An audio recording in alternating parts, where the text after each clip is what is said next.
Hello and welcome back to the Step Through, a weekly show about the WNBA hosted by myself, Sabrina Merchant, along with Evin Gualberto. This is episode 12. We have reached the end of the WNBA regular season. Evin, how are you feeling about it? Good. Better than a lot of other teams. It's been a messy end on the back end of the playoff race. So Not just the back end of the playoff race.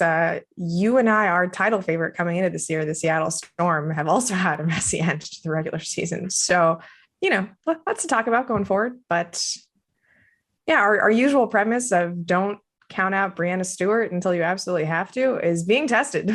So we will see how that turns out. Can you imagine Seattle having to be the fifth seed and having to play two single elimination games, one of them potentially without Stewie? It's mind-boggling to me. I mean, it certainly adds intrigue to sorry Storm fans. Well, I don't have to be sorry to you. You've won a lot. Yeah, it certainly adds intrigue, right? Mm-hmm. Have we gotten a playoff schedule yet? This feels like an Evan Ask segment, actually. Have we gotten a playoff? Do we know when the first single elimination game is happening? I believe it is. We're recording this on Thursday. Mm-hmm. It is the next Thursday. Okay, so they get a little bit of time. Yes, I believe so. All right. Yeah, I was worried that it was going to be like a Tuesday game, and nobody wants that. Okay, good. Yeah, starts on Thursday the 23rd. All right. So even if Stewie is rolled out for the rest of the regular season, there's still a good enough chance, I suppose, that she could be reevaluated in time for that playoff game. How about that? 12 episodes in, and we have inverted one of our favorite segments. Growth. That's what I call growth. Crushed it. Thank you. Anyway, speaking of the back half of the WNBA playoff race, we're just going to get right into our game of the week this week because there wasn't a lot to choose from. I think I mentioned this last week as well, where, a lot of blowouts happening. You and I were very excited about the prospect of this, our game of the week involving the New York Liberty, who are still in that 8th seed hunt, and the Connecticut Sun, who have wrapped up the number 1 seed. So kudos to the Connecticut Sun. Very excited for this game, mostly because of the return, well, on my end, of one Alyssa Thomas, which did not disappoint. I would say for about 23 minutes of game time, this was the most entertaining game I'd watched all season. And then the last 17 minutes were just, I'm going to be honest, I did not watch the full last 17 minutes. Let's be clear. I got through maybe 15 of them. But the Connecticut Sun, I am loath to make NBA comparisons at times, but this was a very Golden State Warriors at their peak third quarter run where they just remind you oh, maybe you were able to stick with us for a half, but we are the best team in the league by a large margin at this point. We have the best player in the league, which incidentally, Jonquel Jones's game reminds me a lot of Kevin Durant. And they just put the stop on the Liberty and took control. And maybe it wasn't competitive, but it was glorious. Watching this team at their full powers. And they were running a 10-player rotation for some of this game, which has something happened to you, Kurt Miller? Are you okay? Should we be checking to see if the man has been held hostage? What a performance by Connecticut in the third quarter. We can start there. We can start wherever you want. Evin, what was it that stood out most to you about this game? Well, sloppiness all around, but sure. Real downers here at the Step Through. Yeah. Well, I mean, that's the story of it, right? It's the Liberty play at a really fast pace and the Sun do not. So the fact that you saw the Sun sort of getting sped up, turning the ball over, which, I mean, they're not turnover prone, but the turnovers were super, super out of character for them. It let the Liberty get out and run, and they were able to build a big lead, and Natasha Howard just was hitting everything. But it never felt to me like the Sun were ever out of it. And I mean, that's the difference between a team fighting for its playoff life and a team that's just okay. Yeah, I mean, this is fine, I guess. We're the number one seed. But I mean, the flip of the switch, as soon as the second half rolled around, we were reminded that, like, hey, the Sun are the best in the league for a reason. It was, I don't know what to say about it. Yeah, so I guess I'll start with the turnover thing. I tend to think of the Connecticut Sun as a team that takes care of the ball because of how slow they play, which is just not entirely true. And when you play a heavy post-up offense, I feel like there are going to be a lot of turnovers just because that's a more turnover-prone type of set, especially like just delivering entry passes often leads to turnovers. And then those isolations are just more turnover-prone than other types of play calls. So you're right that the Sun are sloppier than, your average number one seed. But some of these passes were just like Bri Jones just like airmailing a lob into Jonquel that like went 2 feet over her head, and like Jonquel throwing this like funky little whip around that like I'm not entirely sure who she was intending it to hit. So it was the kind of thing where, yeah, they were definitely getting caught up in the Liberty style of play. And it's the kind of thing that we've seen happen to Connecticut when they play Seattle, which, New York is very much built in the image of last year's Seattle Storm, as evidenced by the fact that they have 2 of the rotation players from last year's Seattle Storm. That's the method they're going for. And we see how Seattle is able to continue that pace for the course of an entire game. Like they don't suffer the same cold streaks that New York does, just because they have more consistency, I guess, amongst their weapons than the Liberty do. They don't turn over the ball as much as New York does. Thank goodness nobody turns over the ball as much as New York does, because it's aggressive. Just I think like you were looking at the box score. Sabrina had 9 turnovers in this game. She did. And Natasha Howard also had 9 turnovers in this game. I'm going to say, just as a rule of thumb, if your starting point guard and your starting center each have 9 turnovers in a game, probably not going to win the game. It's too much. It's too much. But I appreciate the commitment they had to, trying a certain style of play and just hoping that Connecticut would get caught up in the way they want to play, because it's fun. It's really fun to play the way the Liberty want to. And you can see the Connecticut Sun kind of just inching themselves into it. Like, hey, yeah, we can do this run up and down thing. Like we have shooters, we have Natisha Hiedeman, we have Jonquel Jones, like DeWanna Bonner can pull up wherever she wants to. And it's just this exercise in discipline to have to rein those instincts in. Like, I thought there was no better example of that than this one sort of fast break where DeWanna Bonner has the opportunity to pull up at the top of the key for a 3-pointer, and she decides not to, and they swing it around. And I think it's on the same possession where like Jonquel Jones sort of like swims her way around like Becca Allen to get good post position, and then the ball gets delivered to her from the corner. And it's like, okay, yeah, well, that's what Connecticut does, right? It's Jonquel Jones fighting for post position, bullying a defender who's much smaller than her, not just taking the first shot that's available to them, because they can do that. And they succeeded against the Liberty playing that way for, 18 some odd minutes. Like I think being down 3 at that pace is essentially a win for the Sun. But it's not their best way of playing. And I thought it was so interesting to see like that clash of styles, and then Connecticut eventually just impose their way of playing, which the Liberty cannot match up with like at all. Yeah. So, I mean, from the perspective of a game plan to be executed, the only way New York was ever going to give themselves a chance was, one, if you play Connecticut style, but you just hit everything. That's a lot of hoping. And when you're a coach and you're just hoping, then maybe that's not the best game plan. But you have to play the way that benefits you. And there's no comparison, right? If the pace gets slowed down, everybody can get the ball thrown into them pretty much, right? I feel like Jasmine Thomas can also post up in a pinch. But just the way the Liberty were forcing the Sun into rotation early on was super interesting to me. Is they would have Becca Allen ghost a screen, Jonquel would be in a drop, and that meant Jonquel would have to either get out quickly, which she can do, or the Sun would be forced into rotation, and they were. And it was a lot of that. It was a lot of shifting the defense, manipulating. I tweeted about this last night in what became essentially most of my game thread tweets is this ram action where Betnijah Laney would come out of the corner and set a ram screen for Natasha Howard, and then Natasha would go set a ball screen, and then that entire right side of the floor would be emptied out. And early on when Natasha was hitting her shots, there's nothing you could do. You know, they were well contested, but there's really nothing you could do in that position. And then you saw the best team in the league start to adjust. Suddenly those looks weren't there anymore. Suddenly you were forcing kickouts, and eventually they just snuffed that action out. And I mean, I feel like that's like a microcosm of the whole game. Is there's something that worked, and as the Suns saw it more and more, they were just like, okay, well, we figured this out. You're done. And that's it.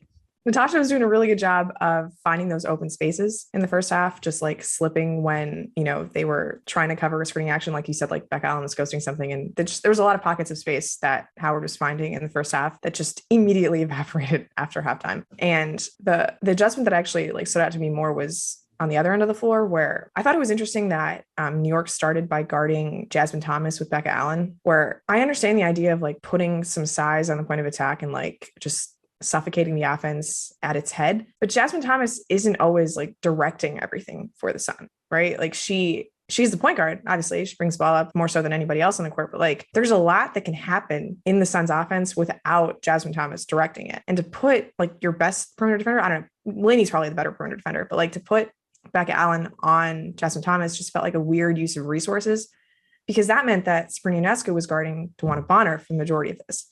And in the first half, it kind of seemed like Connecticut forgot that DeWanna had this insane like disparity in size over like her defender.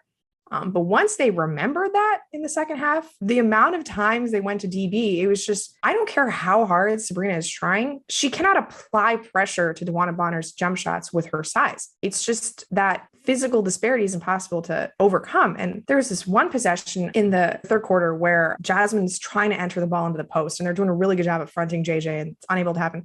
So she sort of just relocates from the corner to like a little to the wing and just fires this laser across the court to DB, who's on the other wing. And Sabrina like kind of closes out on her. It doesn't matter. The shot is so clean because there's just no pressure with Sabrina's size. And once Connecticut realized that they could just get the ball to DB and she could act as the point, she could act as like, you know, just a shooter in those actions. Every single time she attacked Sabrina Ionescu, easy buckets. So just a weird decision by New York to put Becca Allen in that position and not have her, because she's got good size. I think you could put her on DeWanna Bonner and like feel comfortable about that matchup. The fact that they didn't do that and allowed Sabrina to just be exploited like this was very weird to me.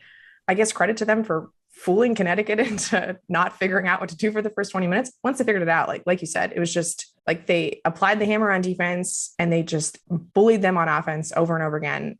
And like, I'm not entirely sure what New York was supposed to do about that, because at a certain point, like, I guess if you put back on DeWanna Bonner, like you put Sabrina on Jasmine Thomas, the lone possession in that third quarter run when they decided to have Sabrina guard Jasmine Thomas, she just fired a three in her face anyway. It was not an acceptable outcome no matter what. So like I look at this Liberty team and I think, you know, they don't have an adequately sized forward to guard Jonquel or Bri Jones, because they put their center on one of them, like Natasha Howard guards one of them.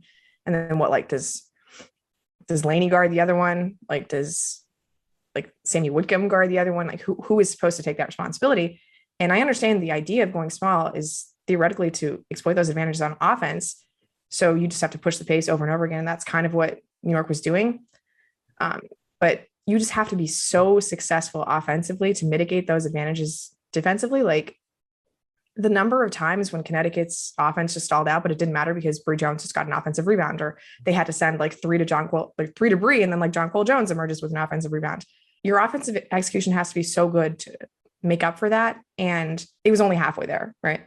Yeah, it's funny you say that, because that just reminded me, like, I think the first Sun offensive possession is, it kind of felt like, I know it was, well, I don't know that it wasn't, but it probably wasn't to taunt the Liberty with their like go-to action, but the first offensive action for the Sun coming out of the half, they ran the same ram action where Jasmine Thomas goes down and she sets a screen for Bri Jones to let DeWanna come down into good post position. She basically got to attack Sabrina and then got to like the mid post that left block and then turn around. And it's just, I was really entertained by that because like, I know the Sun have it in their playbook, but I haven't seen them run it very often in this back half of the season. But they ran it and it sort of felt to me like, okay, yeah, we figured you out. This is the thing you do, but we can do it better. And I don't mind at all starting Becca Allen on Jasmine Thomas and picking her up the length of the court just to wear her down a little bit. But the idea that you are going to sink or swim with that matchup, that's what was confusing to me because you got what you wanted going into halftime. It was close as you'd want, but to come out and make really minimal adjustments to me, not to say that the New York Liberty made minimal adjustments, but why not try something else in that sense? Because it worked for you and you gave yourself a shot at it. And now it comes down to, okay, we just have to win this half. But I mean, I watched, I think a little more than you. I watched till the end of the third, like I think a minute into the fourth, but the Liberty starters were just shot. They had nothing left in the tank. And I mean, I don't know what the way to go here is. If that's your playoff rotation and you want to see how far they can go, I understand that, but like you have to get into the playoffs first. And so, and this has a little bit to do with Rashawn DeGray was downgraded to probable and ultimately didn't end up playing. And that's just a big body that you could throw for stretches and that would give your key rotation players a little more run. But yeah, there were so many things that the Liberty had no answers for that I would have loved to have seen just roll the dice on something, because now you're put yourself in a situation where the next game matters, but like you've lost all control of any playoff anythings. Yeah, I mean, even if Rashonda plays, right, like her, Shook, Natasha Howard, they're all fives basically. And I just wonder about the roster construction where who is supposed to play the power forward? Like, was this designed to just have all wings who could kind of masquerade as fours, and you just hope that your collective speed and ability to like deny in front is going to save you against these bigger teams? Because I'm just not sure that that's going to work on a sustained basis. So I guess that's a position that you want to address if you're, you know, Jonathan Cope during this offseason, just like some forward, like I think Seattle could use a player like this too, actually, just who could give you some size without compromising all of your spacing principles. But it's interesting that you mentioned the New York depth, because like Connecticut is usually the team we talk about that like doesn't use any of its depth.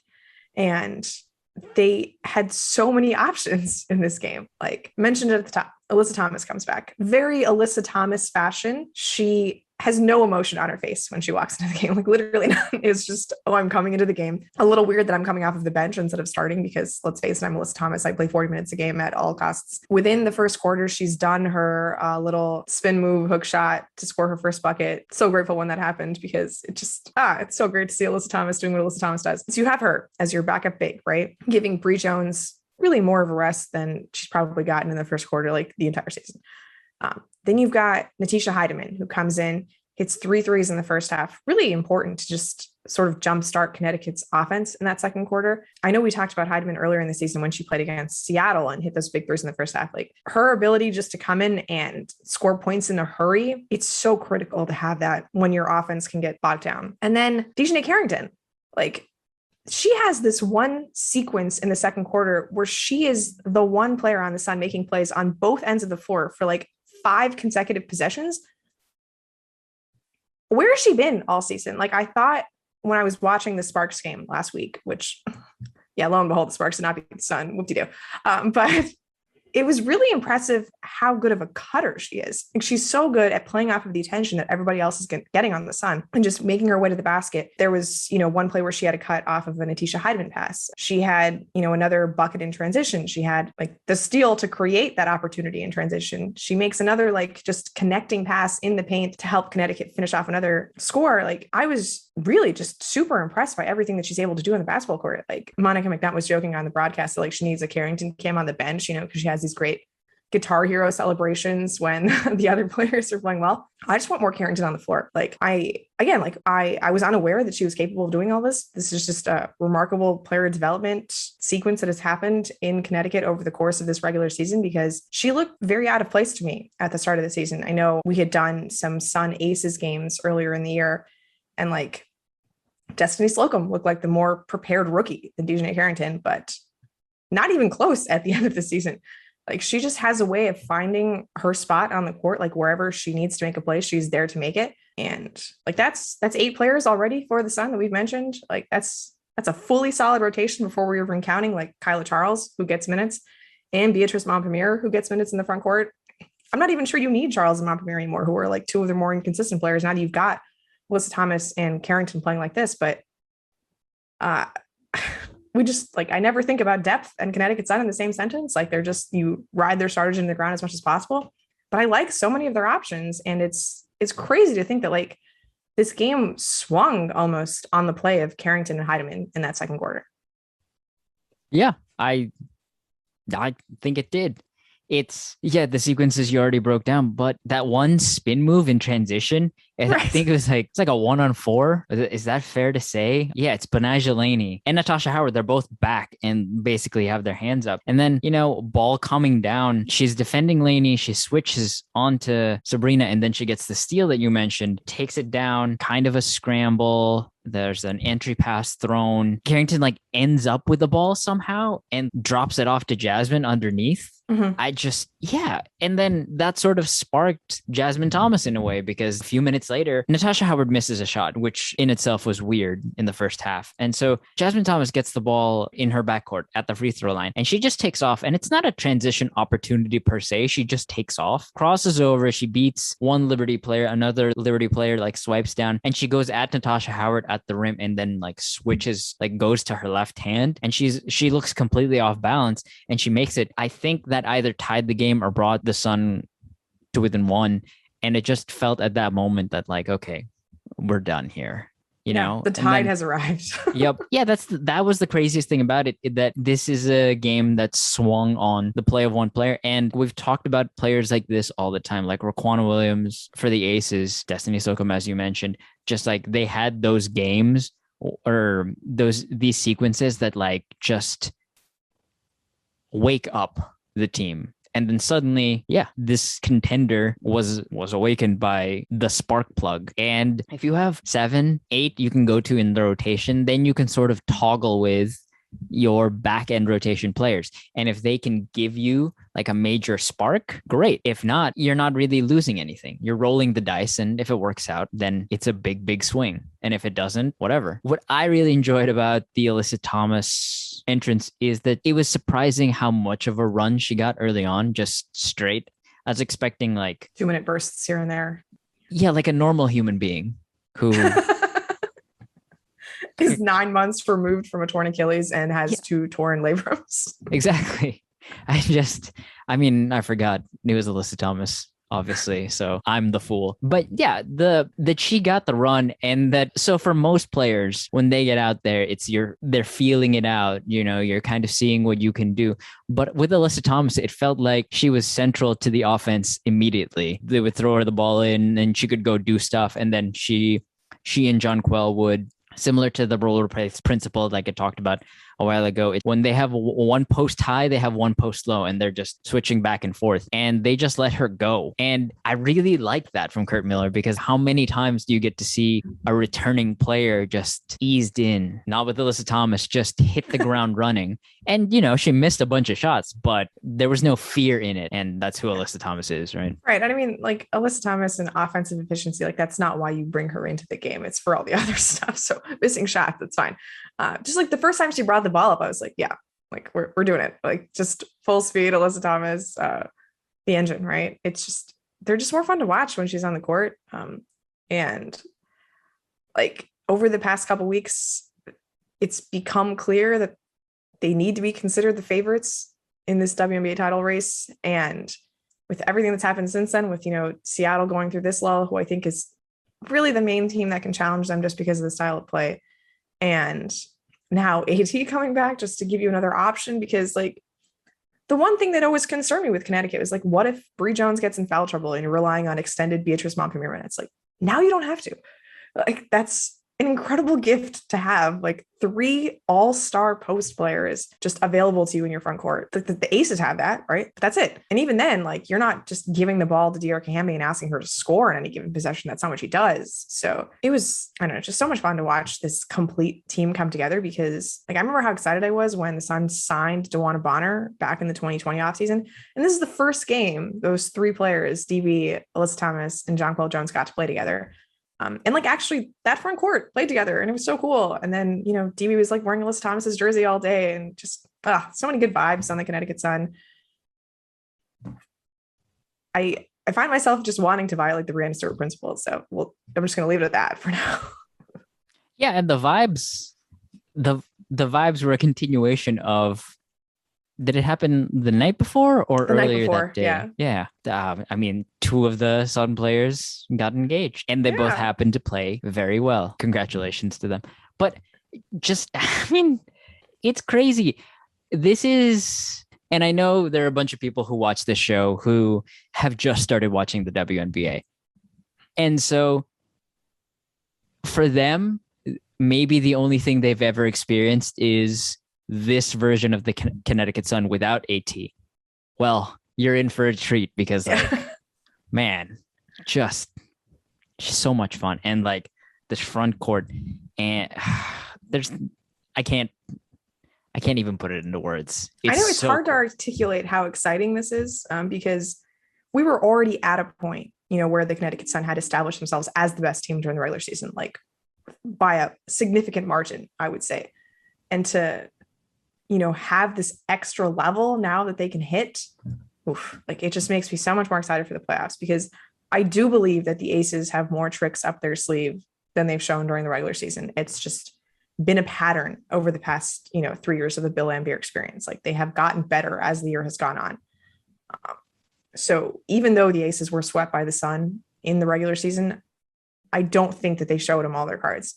So to know that like Connecticut has another gear too to hit, like when the Aces inevitably provide that adjustment, that series just don't make it like last year. Last year's was just the most unwatchable playoff series I've ever witnessed. And nobody wants that again. Both these teams play imminently watchable basketball this year, and not just watchable, but like delightful basketball this year. I guess depending on like how you feel about Bill Laimbeer teams not shooting threes, but for the most part, very, very watchable basketball, and just adding more players to that mixture is incredible. I just wanted to hit on a couple more things that really like delighted me from this game. Jasmine Jones came back, and if you know from like a few episodes ago, I'm a big Jasmine Jones fan. Just her absolute bowling ball energy in the half court is just very near and dear to my heart. The finishing could use some work, but her ability to just propel herself to the basket and like try to make things happen at the hoop, I'm a big fan of. It's happy to see her back. You know, there's a lot to work with there, a lot to harness into like the outlines of a capable player, but the energy was missed, and I'm happy that she was there. We've gone this far without really talking about Betnijah Laney. Another just set of incredible highlights during this game, even though, you know, New York was on the business end of an ass whooping. There was this one play with about 5 minutes left in the first quarter where she sort of fakes at the 3-point line, and Alyssa Thomas is calling to the ref because she thinks it's a travel. It might have been a travel. I'm not sure. But then she just works her way all the way to the cup past Jonquel Jones and finishes. And like the footwork there is marvelous. Betnijah Laney's got a deep bag. Like we've been through this. It's just what Betnijah Laney does. She had another couple passes really in this game that stood out to me. There was this one at the very end of the third quarter. She has a jump pass to Natasha Howard, which, I mean, it went from like an 18-point to a 16-point game, but like you kind of still have to have hope if you're the Liberty at this point. And it was just really impressive distribution. There's been a lot of talk about MIP recently and like how Bri Jones essentially has this award locked up. When I watch Betnijah Laney play, I'm convinced that she should still be in this conversation, even though she won it last year, because this level of distribution was just not there from her a year ago when she was with the Dream. Like she evolved into a tremendous scorer with Atlanta in the bubble, but that was a losing team with like no expectations. She is the alpha on this Liberty team. They gave her a max contract to be that player, and to rise to that level of expectation, to be an all-star, to add all of these other facets to her game. I don't think it's just a matter of opportunity anymore. I think she is meaningfully improved as a player, and those are the kinds of things I would like to see rewarded with most improved. Like, I don't get me wrong, I love Bri Jones. Like Bri Jones' footwork, her finishing around the rim. She had another just stupid reverse in this game. Like I don't know how she does it, but I tend to think that Bri Jones is more of an opportunity, like minutes type of situation. Whereas Betnijah Laney, like, it's not just her. There are other players in the league who I think have shown remarkable levels of improvement, but like, it frustrates me that we're not having her in this conversation. It's probably just because she won MIP last year and it's very hard to win it 2 years in a row. But I just wanted to, give another nod to our girl, because like, where was this 2 years ago? Where was this last year? It wasn't. It didn't exist in her game. It's awesome to see her just shining out in like the biggest market in the WNBA. Yeah. To your point, only 7 shot attempts. If I were the Liberty staff, again, I'd be doing well for myself. But if I were the Liberty staff, I would just let her empty the clip, just see how many shots she could get up, see if she could get us back in this game.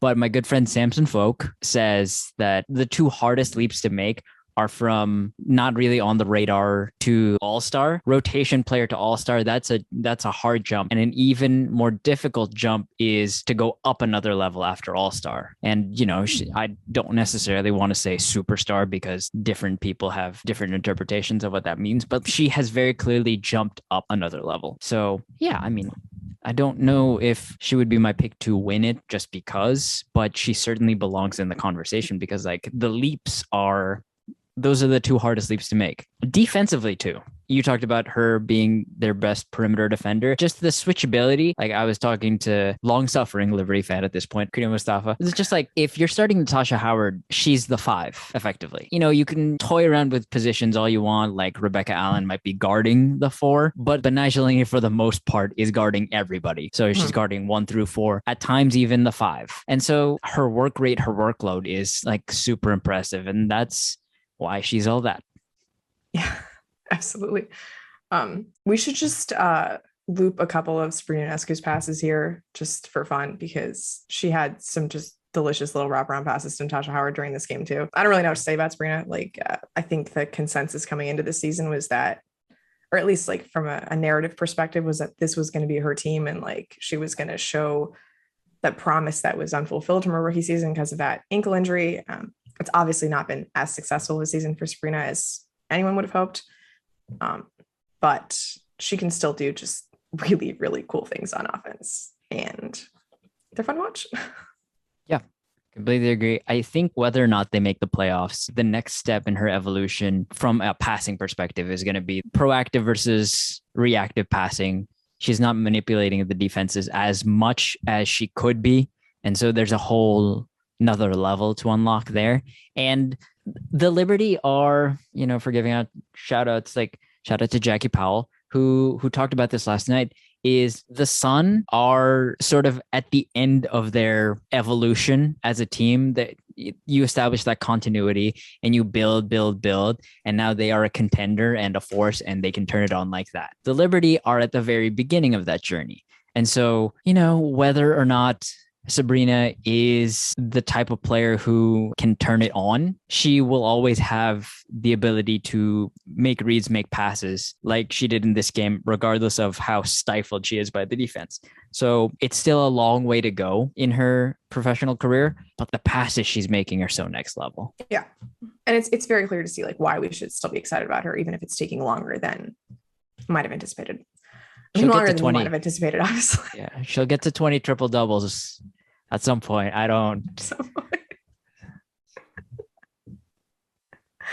Anyway, we had some award talk during that little segment here, and I think it's a nice segue into what we want to talk about next, because you and I obviously don't vote on WNBA awards. they should give us a ballot, like just for the step through collectively, and we should be able to vote on these things. But for next year, They should give you a ballot.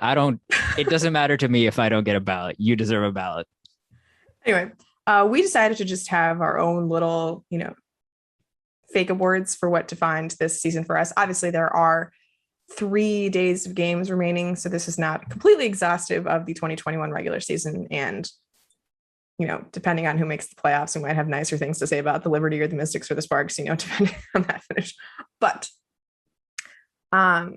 the one thing I want to start with was, instead of like an all WNBA team, I thought it might be fun to just have a all WNBA watchable team. And we did not go by positions for this because that would have been very challenging. But we did decide that instead of just making this an all-star team, that we would be limited to 3 Olympians / all-stars on our 5-woman team. So, Evin, why don't you start us off with one of your all-star Olympian picks on your all WNBA watchability team? Oh, that's easy. It's a player we've talked about a lot. I have a soft spot for lefties, especially who come in and clean up messes, who organize offenses, who are fun to watch. Kelsey Plum is my first one because excellent. I mean, what's not to love about Kelsey Plum? Really nothing. It's just a great season for Kelsey Plum. I think, God, I hate to make this about regular awards again, the deserving favorite for 6th Woman of the Year, despite the presence of one Tierra Gamby on her bench as well. But yeah, just the attitude, the swagger, I mean, the ability to get to the rim, trash talk, super clean jump shot. Kelsey Plum was a very hard cut for me on my team. We have not shared with each other who any of the players are. Okay. But our Olympian / all-star rule did make things a little more difficult. And you did reveal to me that, there was a 3x3 player who like you were struggling from the with. Aces who got cut. And so that left me with, there were 2 options you've talked about. No, I honestly, I didn't even know which one I wanted to put. And then I decided not to put either because it was very hard for me to choose between the 2. So my first pick, kind of obvious, but talked about her a lot as well. It was Jonquel Jones. Her game is so freaking smooth. The fadeaways, probably my favorite part. Someone who can just abuse you from any part of the court, whether that's pulling up for threes or just posting up, being on the offensive glass. She has no weaknesses.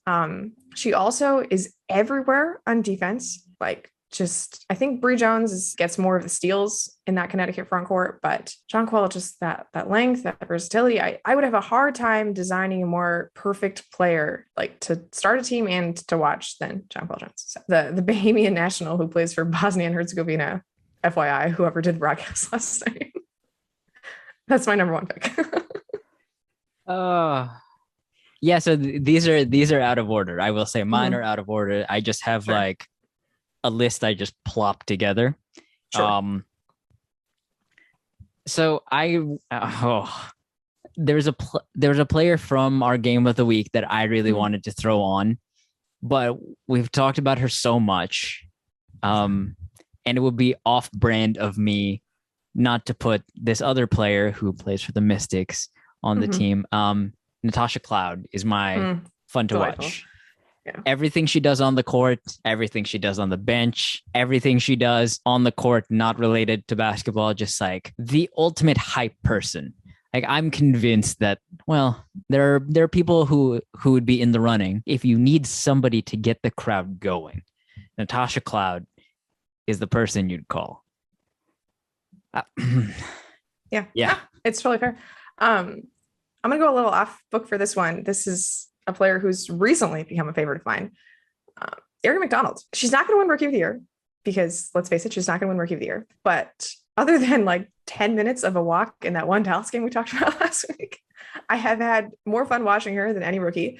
So fast, so freaking fast. And that she already has figured out a way to get to the rim with regularity as a rookie is remarkable.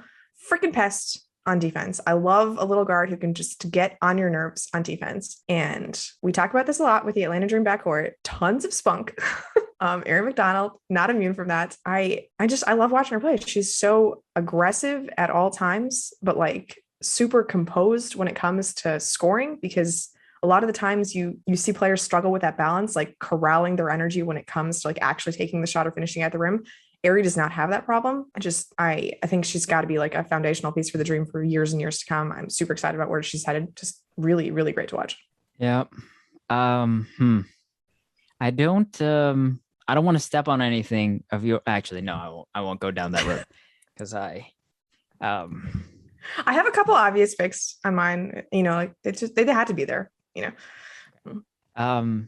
Well, so you did Aari and you did Jonquel. Okay, so there's still a non-all-star in play. There's still a non-all-star in play. I won't talk about her. I won't talk about her.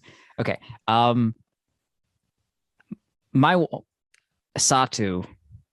I was gonna jokingly mispronounce it the way that a certain person on ESPN mispronounced it, but like there's no need.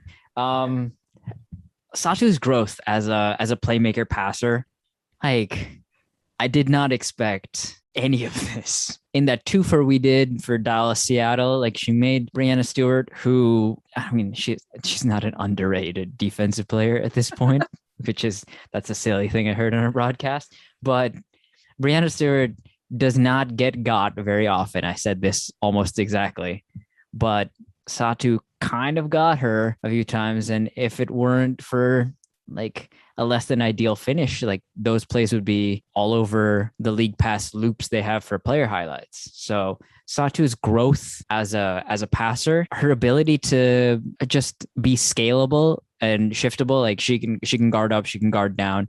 She can pretty much coexist with anybody else on the court. Like that's not something I expected at all. And it's mesmerizing when I watch Satou. I'm going to go with an old favorite here. Chelsea Gray.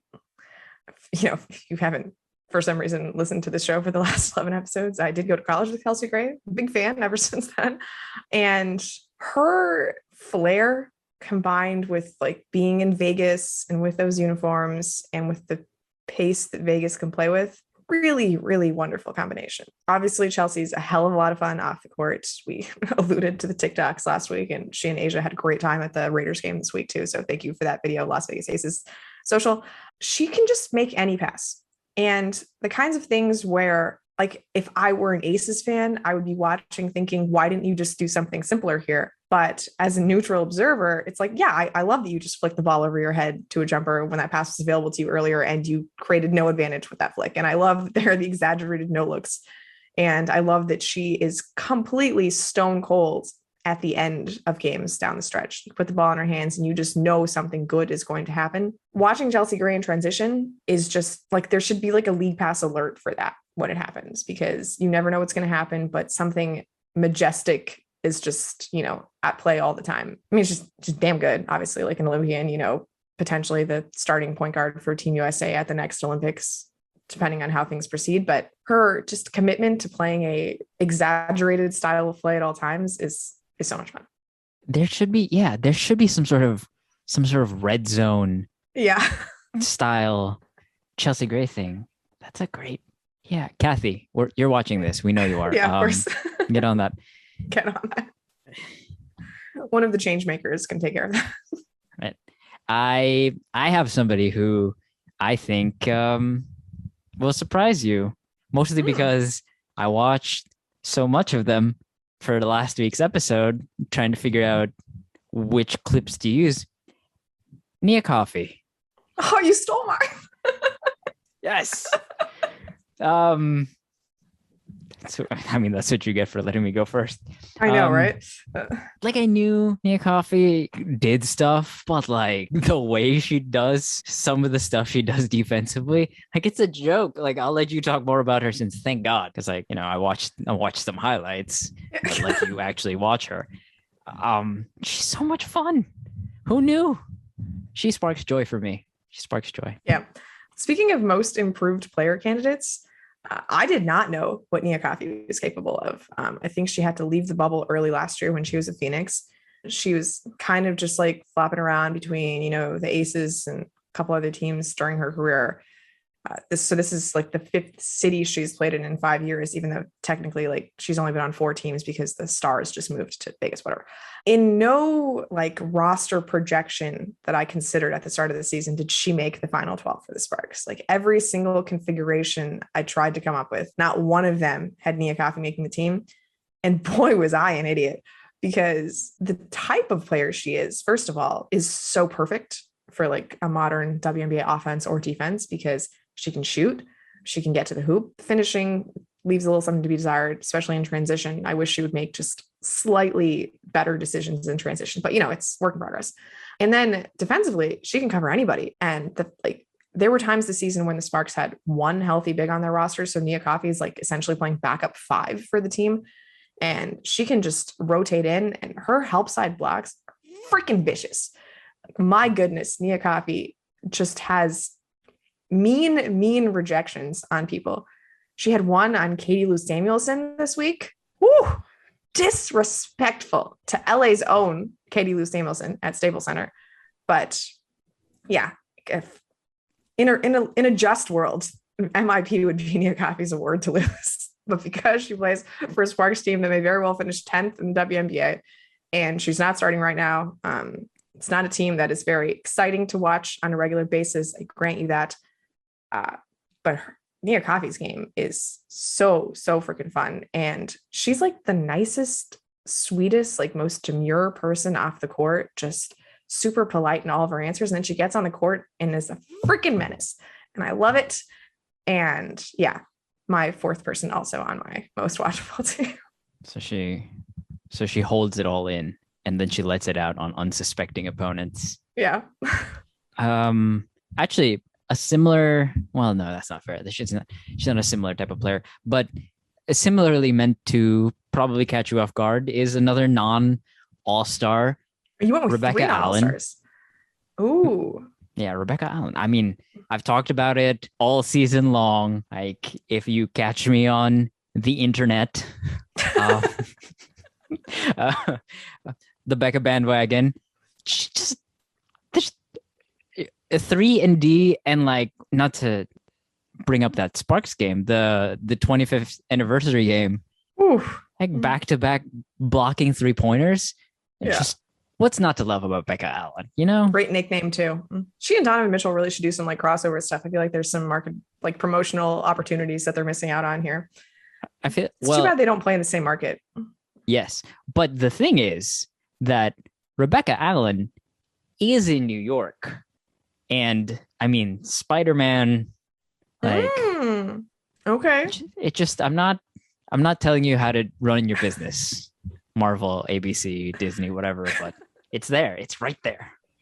It is right there. If they ever do a Marvel WNBA crossover like they did with the NBA last year, it definitely needs to feature the New York Liberty.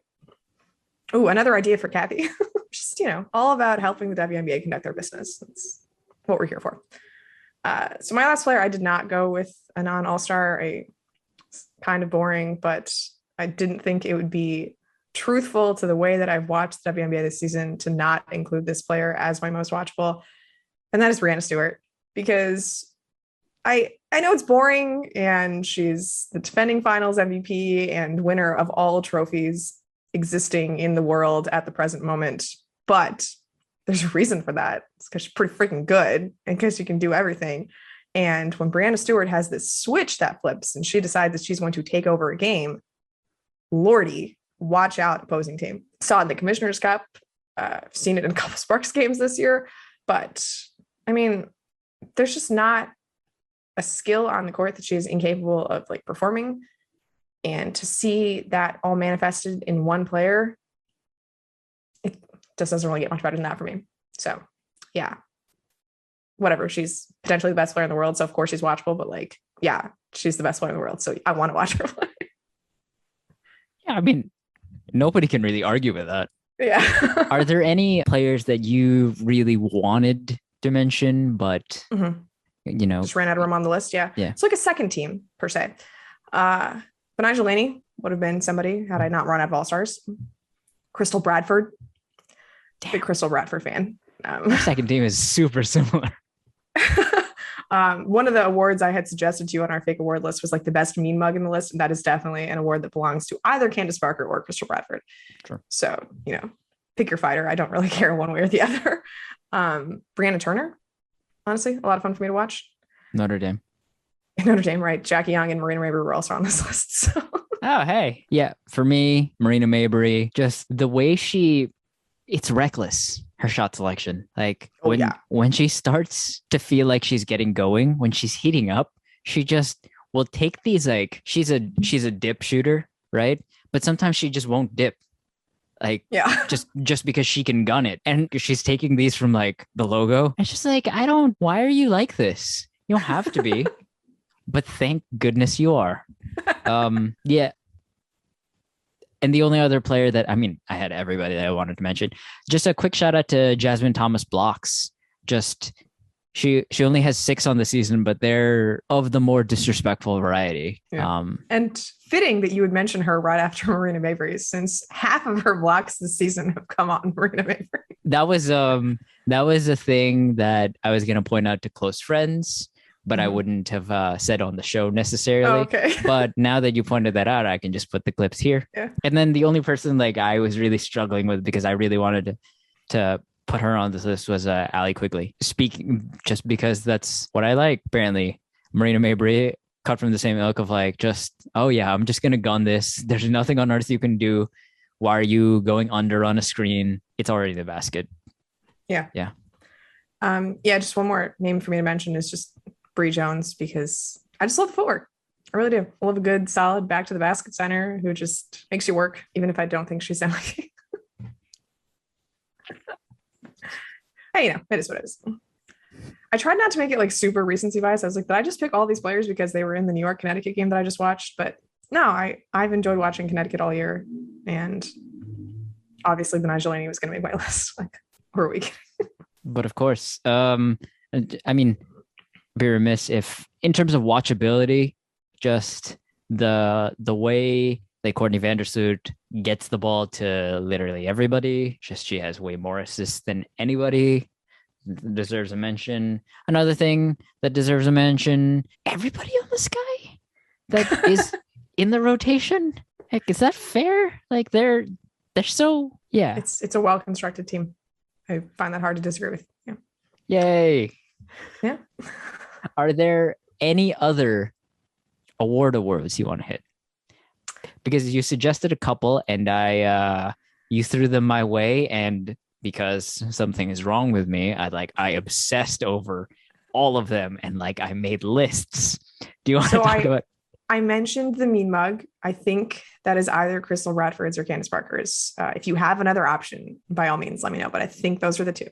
The Aari flex is its own, I think, category, but she likes to, solid flex. Yeah, I'll give you that. I also suggested like who has the prettiest pull-up jumper in the league.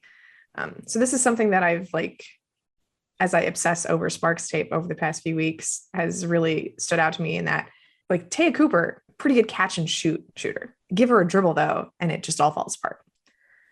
Relatable. Brittany Sykes, not a good catch and shooter, not comfortable at all with that. But her pull-up jumper, gorgeous. Such good elevation on that Brittany Sykes pull-up jumper. Do I wish she would take more threes instead of twos? Sure. But it's really effective and not quite as pretty as the Courtney Williams pull-up.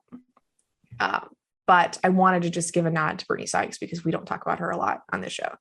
So yeah, in the non-Courtney Williams pull-up jumper category, I'm going to give it to Brittany Sykes.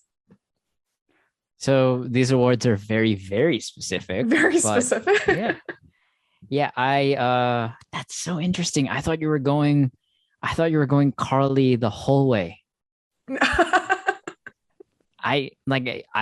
You sent me that text and I was like, I have no doubt that's where she's going.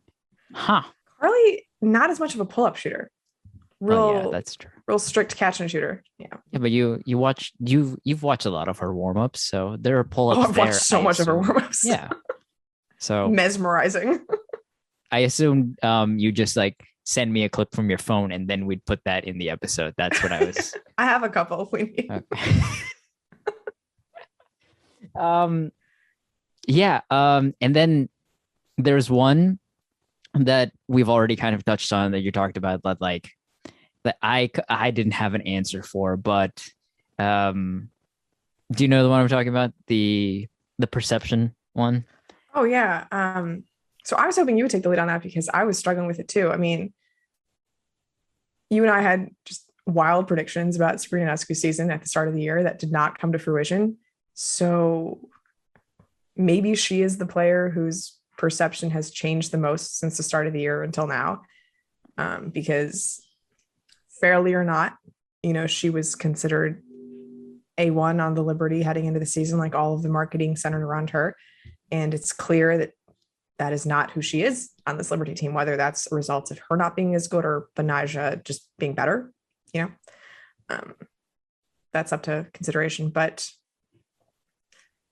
is there someone who like was supposed to be like not, I kind of already brought up Nia Coffey, but like she's a player who's like actually a player now. Same with Crystal Bradford, who was not in the league and is like now on second team all watchability. Yeah. Yeah. I mean, Diana Taurasi went from like a person who didn't play to like an all WNBA first team nod. So like, perception matters, I guess. Jackie Young. Jackie Young and Satou for me are two players that pop off in that way of like, okay, yeah, I expected them to fulfill a certain role and they just blew the doors off of those expectations. So yeah, those are good ones. I'm kind of glad we didn't do more of the opposite direction because that would just be more sad. Yeah, be a little mean. Laisha Clarendon, they are that player who, they don't fit on the Liberty. But new situation, woo, boy, do the legs look different without Laish. Yeah, and Clarendon's coming back this week. So hopefully a little bit of time to warm up before the playoffs. You know who we haven't talked about enough this season? It's Kale McBride, which, I mean, obviously I want to talk about Kale McBride. But Notre Dame, yeah. I kind of think like she was just sort of the scapegoat for a lot of Vegas's scoring problems last year. And while she's not like, a number one option on offense or anything like that, I love her fit on Minnesota so much. Just plays a shit ton of minutes, first of all. You do you, Cheryl Reeve. But it's hard for me to find a player who just like plays harder than her, like, and like smartly too. Like there's certain players who like you see their effort manifest on the court. Kayla is like less obvious than that in terms of her style of play, but I just hope that we don't forget that like she's just an incredible wing scorer and defender. I wonder that she's kind of gotten lost in that Sylvia Fowles Minnesota Lynx hype train. But yeah, I just wanted to, give one last nod to Kayla McBride before the playoffs because it could be a pretty interesting showing for her depending on how this goes for the Lynx during the postseason. How do I bring this up without it feeling mean? Tierra McCown, Tiffany Mitchell, Kelsey Mitchell. We have not talked about them very much. No, we've not. In a vacuum, they're very fun. The end. I think we should end the show right there, Evin. I think that we're not going to get any better than that moment. Oh no, what have I done? I really did. I meant well. No, but also because as I mentioned before, like I'm a huge fan of lefties. Like the Mystics games we did watch where, well, Ariel Atkins did not pop off in my game, but she did in yours in that half game of the week thing. And then the week before, we sort of just glossed over her world-class performance. Like she's an Olympian. She deserves all defense consideration. She deserves just about everything, really. Ariel Atkins is so much fun, and she plays so hard. And you talk about full force, maximum effort, like oomph all the time. Ariel Atkins has to be mentioned. Yeah, hopefully that got me out of that. So, yeah. Yeah. So I guess the next time we will be recording, we'll be previewing the playoffs. So that'll be fun. if you have any specific postseason questions you want to throw our way, or I guess regular season recapping questions you want to throw our way, please let us know, because we will not, maybe we'll have a game of the week by then, but I gotta say, I think this final weekend is gonna be a slog. I'm not expecting a lot of pretty basketball over the next 3 days. Hope I'm wrong, but there is just a ton at stake, and I am expecting some just heightened nerves and sloppiness to accompany that. That's the thing about high stakes, right? Is either you like give it your all and you can play really well, or somebody else is giving it their all and they just make you look like you don't know what you're doing. So yep. Yeah, Good fingers call crossed. That to our game of the week. Yeah. Oh. Okay. Yeah. Unless Sabrina, you have anything else? That is it for us. We will catch you on the other side of the regular season. Bye.